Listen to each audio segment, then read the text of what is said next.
Cuvintele pe care le vei auzi sunt adevărate. Ele îți vor schimba viața dacă le lași să o facă. Pentru că ele vin din chiar inima lui Dumnezeu. El te iubește și este Tatăl pe care l-ai căutat toată viața. Aceasta este scrisoarea lui de dragoste către tine.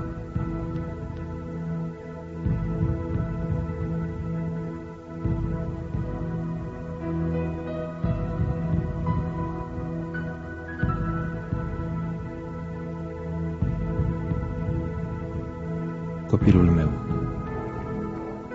poate că tu nu mă cunoști, dar eu știu totul despre tine. Știu când stai jos și când te ridici și cunosc toate căile tale. Îți cunosc până și numărul firelor de păr. Ai fost creat după chipul meu. În mine ai viața, mișcarea și ființa. Tu ești al meu. Înainte să fi fost întocmit în pântecele mamei tale, te cunoșteam. Te-am ales mai înainte de întemeierea lumii.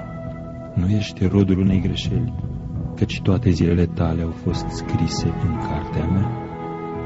Eu am hotărât chiar ziua nașterii tale și locul unde vei trăi. Ești o făptură așa de minunată.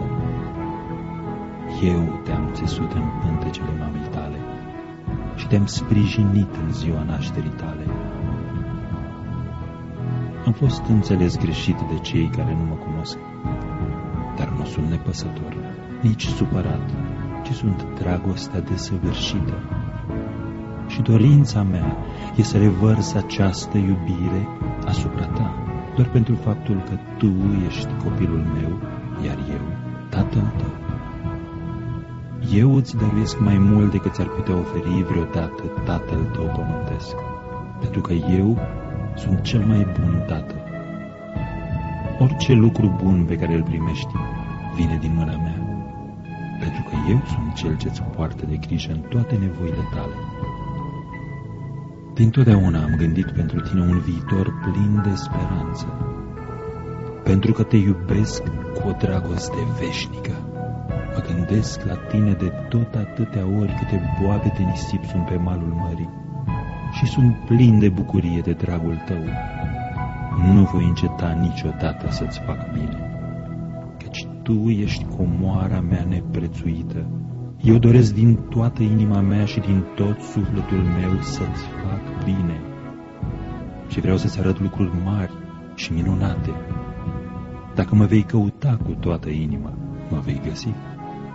Desfătarea ta să fie în mine și eu îți voi da tot ce-ți dorește inima, pentru că eu dau și voința și înfăptuirea.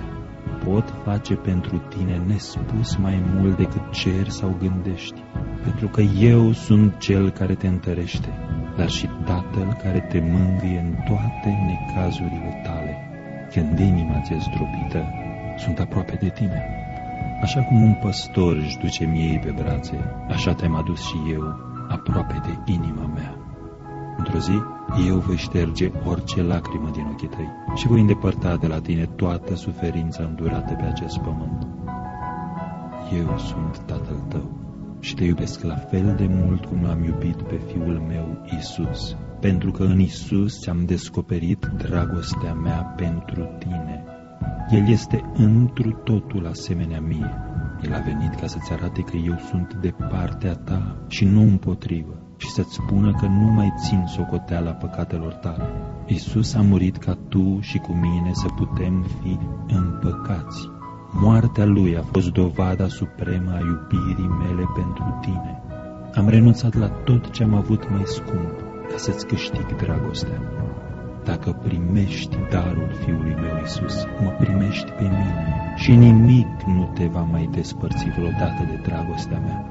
Întoarce-te acasă și vei avea parte de cea mai mare sărbătoare pe care a văzut-o vreodată cerul. Ți-am fost dintotdeauna tată și ți voi rămâne întotdeauna tată. Întrebarea este, vrei și tu să fii copilul meu? Te aștept. Cu drag, Tatăl tău, Dumnezeul cel Atotputernic.